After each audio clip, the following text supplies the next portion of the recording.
Hello everyone, and welcome to the Eve Reader podcast. My name is Zendane, and this is episode 0, a trial episode so that we can receive feedback and ideas on how to improve the show. Today, I'll be reading the story, The Jovian Wet Grave.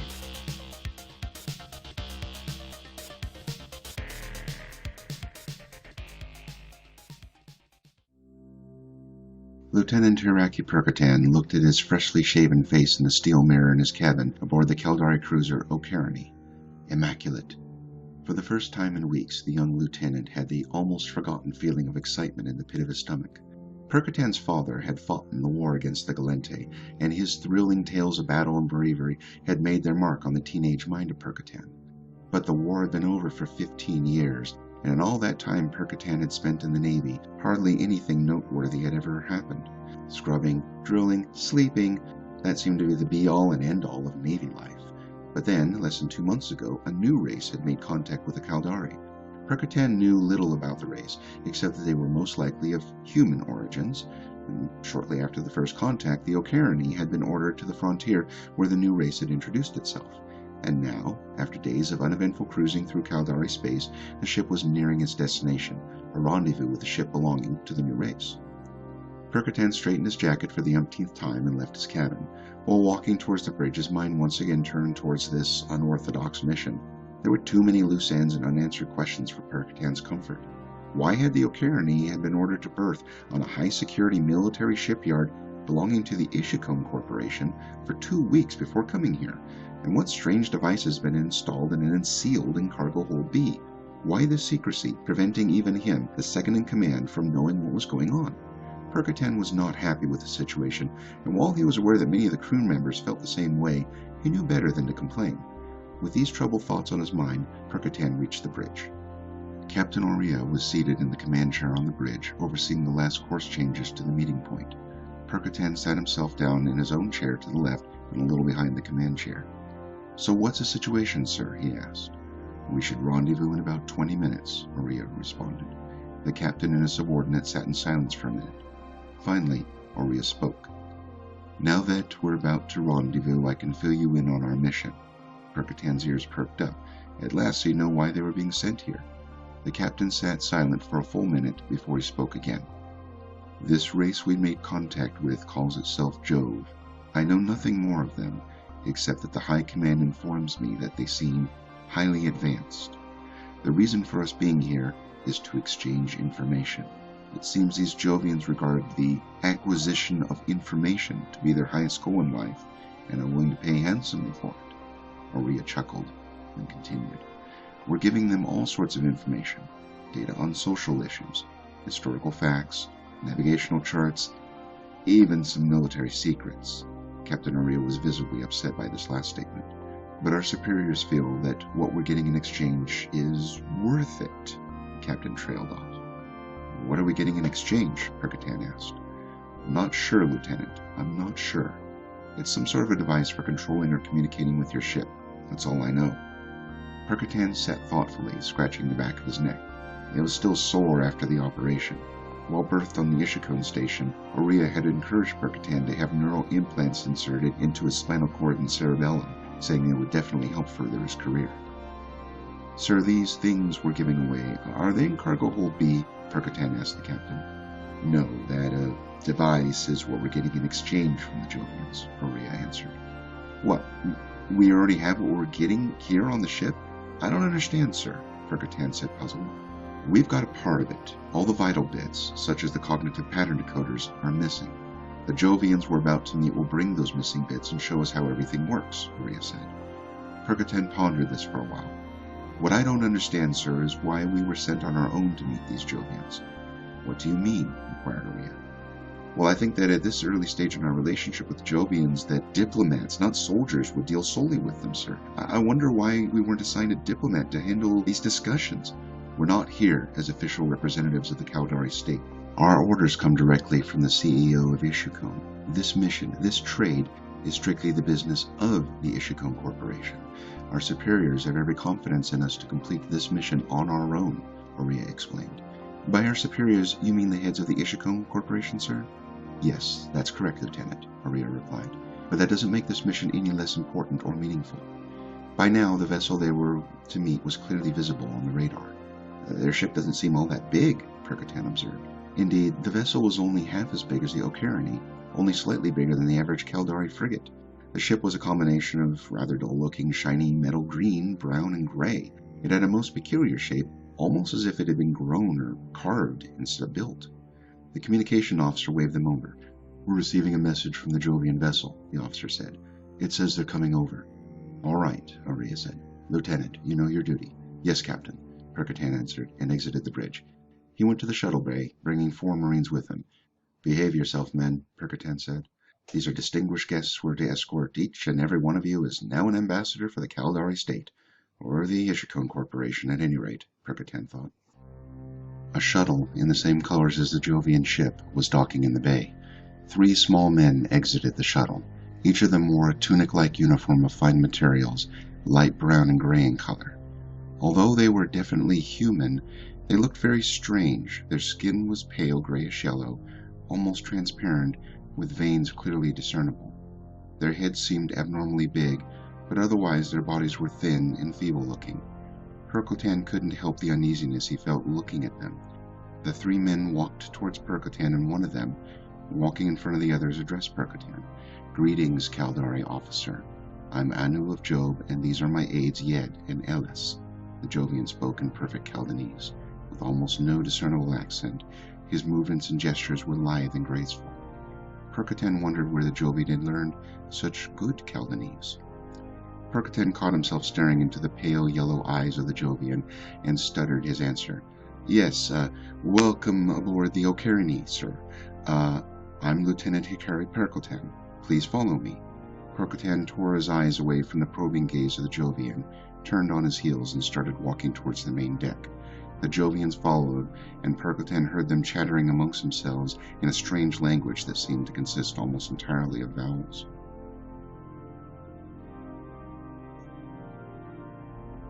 The Jovians followed, and Percotan heard them chattering amongst themselves in a strange language that seemed to consist entirely of vowels. Back on the bridge, Percotan introduced the captain and the Jovians. Aurea seemed perfectly at ease conversing with the Jovians, unlike Percotan, who was nervous and uncomfortable. But while the Jovians were making small talk with the captain, Percotan for the first time managed to see them as humans and not as outer space aliens. They even laughed dutifully at the captain's jokes, showing their full understanding of the social etiquette found everywhere among humans. Soon the conversation turned to matters at hand, and the Jovians asked to see the items they were to receive. "Lieutenant Percotan, bring the crate in my personal quarters," Aurea ordered Percotan, handing him the security key. "Bring it here to the bridge." "Yes, sir," Percotan answered, motioning the 4 Marines to follow him. As he was leaving the bridge, he heard one of the Jovians ask, "Has he been prepared, Captain?" And Aurea replied, "As much as he needs to be." Percotan hesitated for a minute, but then continued, contemplating what he'd overheard. Were they talking about me, he thought? The crate was not all that big, maybe 1 meter in length, half a meter in height and breadth, but it was surprisingly heavy. Percotan unlocked the security bindings, and the 4 Marines struggled with it to the bridge. Percotan handed Aurea back the security key, and the captain used his personal code on the crate.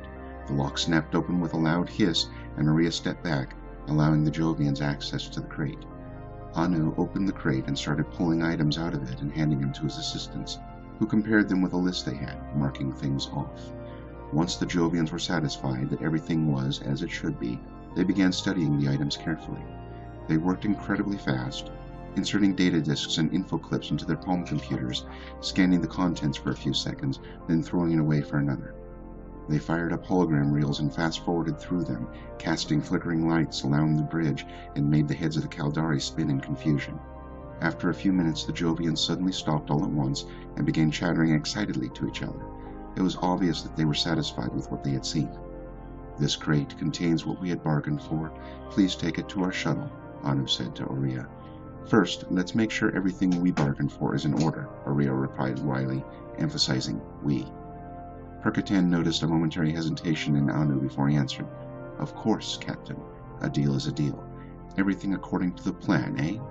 "Yes," Aurea answered, glancing at Percotan. "According to the plan." The doors to cargo hold B had been welded shut, and it took a few minutes to cut them open. Percotin felt his gut tighten in excitement, but also dread. He'd always prided himself on having full knowledge of every situation and full control. Now here he was more or less in the dark. He feared the unknown. Percotin remembered a saying of one of his teachers in officer training: "Always expect the unexpected, then all surprises will be pleasant ones." Somehow this did not comfort him all that much at the moment. The inside of cargo hold B was dark and cold. In the middle of the floor was a black metal object about 4 or 5 meters tall. Numerous pipes and wires linked to it with the walls of the cargo hold. The object was obviously of Jovian design. It had that same oddly carved shape as a Jovian ship in the shuttle.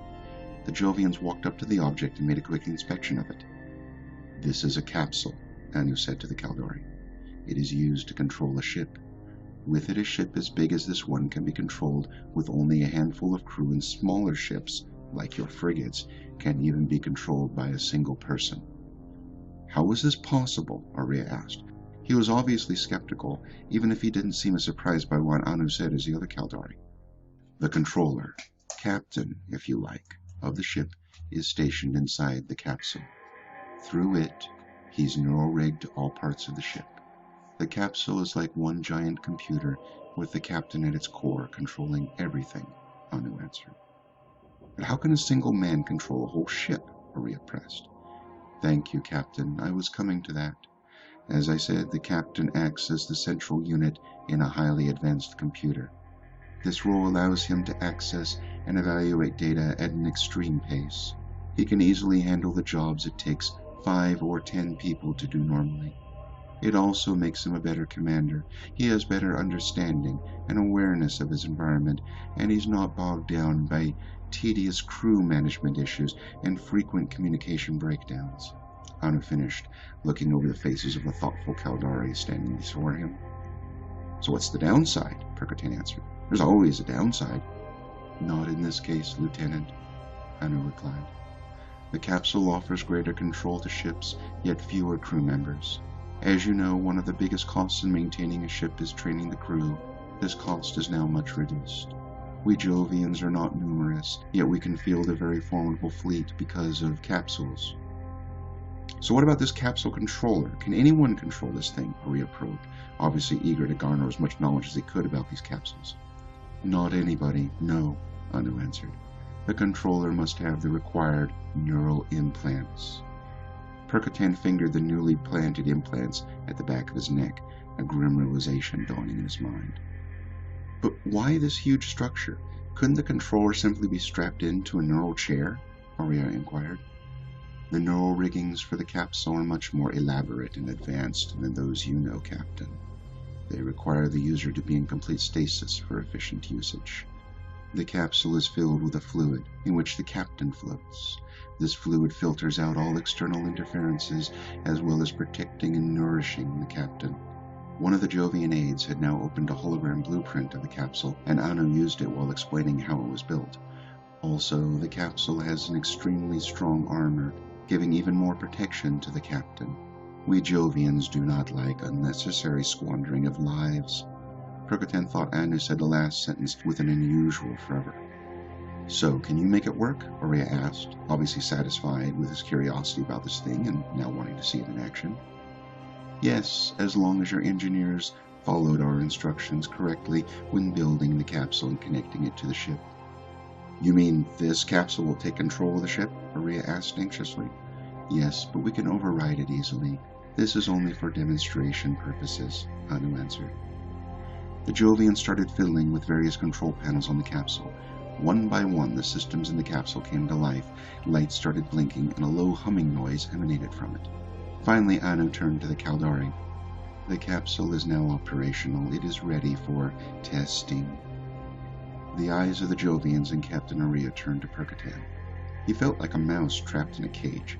He knew now that Arya's suggestion about the neural implants hadn't been based on friendship. He'd been cunningly manipulated into this position, and he knew it was impossible to refuse now. But why this duplicity? Why hadn't they simply ordered him to take the implants? You want me to go into that thing, sir?" Percotin stammered, hoping against hope that his suspicions were false. "Yes, Lieutenant Percotin, you have the honor of being the first Caldari to test a capsule," Arya answered. "Don't you feel honored?" Yes, sir, I'm deeply honored." Percotan whispered. The two Jovian aides were now standing beside him. Percotan started walking forward, as if his body was moving on its own accord. He was now standing before Anu, who placed his hands on the back of his neck. Anu explored the neural implants with his fingers and stared intently into Percotan's face. Percotan couldn't make him meet his gaze. "Please stand absolutely still," Anu said to him. "We need to hook you up." Percotan was too numb to answer, let alone move. One of the Jovians placed a tight rubber cap with lots of tube sockets over his head, covering his eyes and ears. Another Jovian inserted tubes into his nostrils. Finally, he felt his neural jacks being plugged. "He is ready," a voice said. Percotan felt hands lead him. He was lifted, and then he felt liquid engulf him. He was sinking, but he could still breathe through his nose. He couldn't see and he couldn't hear. All he felt was this cold, sticky fluid all around him. He was inside the capsule. Percotan slowly ran his hands over the inner surface of the capsule. It was very smooth, and Percotan found no seams or cracks, or any controls or buttons for that matter. The capsule was tightly closed, and no discernible way to open it was apparent from the inside. Percotan was not normally claustrophobic, but now he felt panic rise within him, and he wanted to scream and run. But he could do neither. The thick fluid hindered all fast movements, and when Percotan opened his mouth, it was instantly filled with the strangest tasting liquid.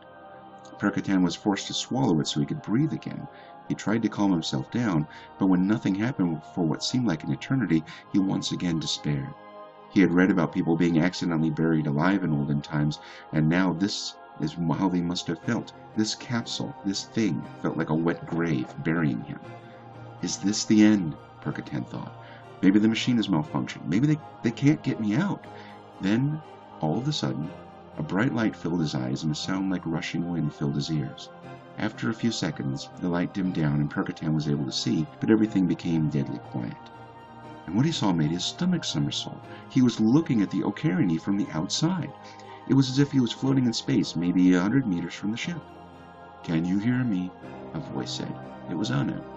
Percotan tried instinctively to speak, but his mouth was again filled with that fluid, and only a strange croak emerged. "Hello?" he thought. "Hello, Lieutenant Percotan," Anu said. "We can hear you. The communication link in this demonstration capsule is automatically open. Normally you control whether it's open or closed. We are monitoring your progress. Can you see the ship?" "Yes," Percotan replied, simply by thinking about it. "Yes, I can see the ship. But whose eyes am I seeing through?" "You are viewing the ship through a camera drone. Think about moving. Try to move to the right and see what happens." Percotan thought about this and was delighted to find the camera move according to his wishes. He swooped alongside the ship, spinning the camera in circles and zooming it out, all with a mere thought. Percotan noticed that no matter how he turned the camera, the ship always stayed in the middle of his vision. As he got more accustomed to this new sensation, he could feel his surroundings much better. In fact, if he concentrated, he could feel Ocarina, like he and the ship were one. He felt the engines purr in his belly. He felt the electrodes bounce on his skin. He felt the crew crawl around inside him. The feeling was exhilarating. After a while, Anu's voice came back. "You're doing very well. Now we are going to activate the audio synthesizers." "Audio synthesizers? What do you mean?" Percotan thought. "As you know, there is no sound in space. But when we were developing the capsules, we found that people wanted to use as many of their senses as possible. Therefore, we added the sound.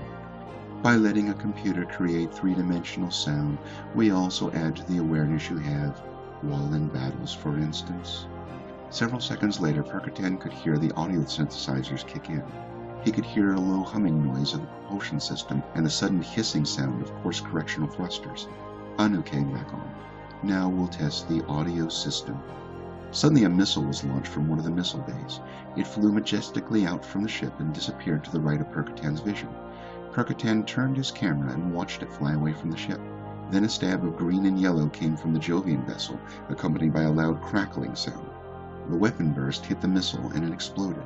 Percotan heard the explosion clearly, and when he turned the camera to the Jovian vessel, he could still hear the explosion residue in the background. Once again Anu spoke. "That went very well. Now for the final test. I want you to shut down the propulsion system and then turn it back on. You must open the ship control menu and use that. Percotan thought about the propulsion system. Nothing happened. Then he thought about controlling the ship. And then before him and overlaying the ship, a menu appeared. Percotan navigated through the menu with his mind and found the shutdown action for the propulsion system. He activated the action and the menu disappeared. Percotan now saw the propulsion glow fade out and the constant humming slowly died out. Percotan then repeated the process, turning the propulsion system back on. "Well done, Lieutenant Percotan," came Anu's voice. "You have concluded the testing. Your performance was flawless." As suddenly as it had appeared, the vision before Percotan's eyes disappeared and darkness engulfed him. He blinked his eyes several times, the vision of O'Kearney still embedded in his nerves, but slowly fading away. Percotan then felt as if he was falling at great speed, but before he could react, he passed out. Percotan awoke slowly, like from a deep sleep. His eyes were open and he was staring at a dull gray wall. He tried to look around, but he found that he couldn't. He felt strangely disoriented. From somewhere behind him, he heard low voices speaking. He recognized the voice of his captain and that of Anu of Jove. He tried to speak, to let them know he was awake, but nothing happened. Suddenly the chatter in the background registered in his mind. "I have examined him. I'm afraid the symptoms all point towards it," Anu was saying. "This mind lock, as you call it, is it permanent?" Captain Aria asked. "I'm afraid so. We have studied it thoroughly and found no cure. It is a shame, if I may say so." "But how do you prevent it in the first place? I mean, was this bound to happen?" the captain inquired. "Under the circumstances, yes. The only way to prevent this is with intense training for many years. That time frame was unacceptable to your superiors. Besides, you knew what was going to happen all along. You have no grounds for complaints now." I know, Aria sighed. "I had my reservations, but what can I do? I was under strict orders." "I understand," Anu replied. "The lieutenant performed admirably. You can be proud of him." "I am," Aria answered. Silence. "What is going on?" Percotan thought. They must be talking about me. What mind lock?" Then the captain and two of the Jovians appeared before him. They looked at his face, into his open eyes. "Hey!" Percotan screamed in his mind. "Help me!" "He looks so peaceful lying there." "Is he conscious?" asked the captain. "Who knows? Maybe not," came Anu's reply. "It's sad to lose him. He was an efficient officer and a valued friend," Aria said. "He will receive the Medal of Valor for this.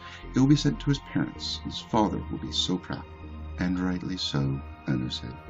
"Anyway, we have certain treatments that can be beneficial for him, if you're interested." "I thank you for the offer, but it is unnecessary," Aria replied. "We have very good institutions that can take care of him. He will be well provided for." Percotan screamed a silent curse. His fate was sealed. He had been sacrificed for the greater good of the Caldari state, like a cog in a great big machine. Just before he passed into a murky slumber, Percotan read the motto of the Caldari Navy embedded in the captain's sleeve, all for the good of many. Much good it would do for him, stuck in his mind for the rest of his life. This concludes today's reading of the Jovian Wetgrave. Thank you for listening. If you are interested in learning more about the rich history of the EVE universe, then please visit the EVE Chronicle site at community.eveonline.com/background/POTW. EVE Online and the EVE logo are the registered trademarks of CCP-HF. All rights are reserved worldwide. All other trademarks are the property of their respective owners. EVE Online, the EVE logo, EVE, and all associated logos and designs are the intellectual property of CCP-HF. All characters, vehicles, storylines, world facts, or other recognizable features of the intellectual property relating to these trademarks are likewise the intellectual property of CCP-HF. CCP-HF has granted permission to the EVE Reader podcast to use EVE Online and all associated logos and designs for promotional and informational purposes, but does not endorse and is in no way affiliated with the EVE Reader podcast. No official affiliation or endorsement by CCP Games HF is stated or implied.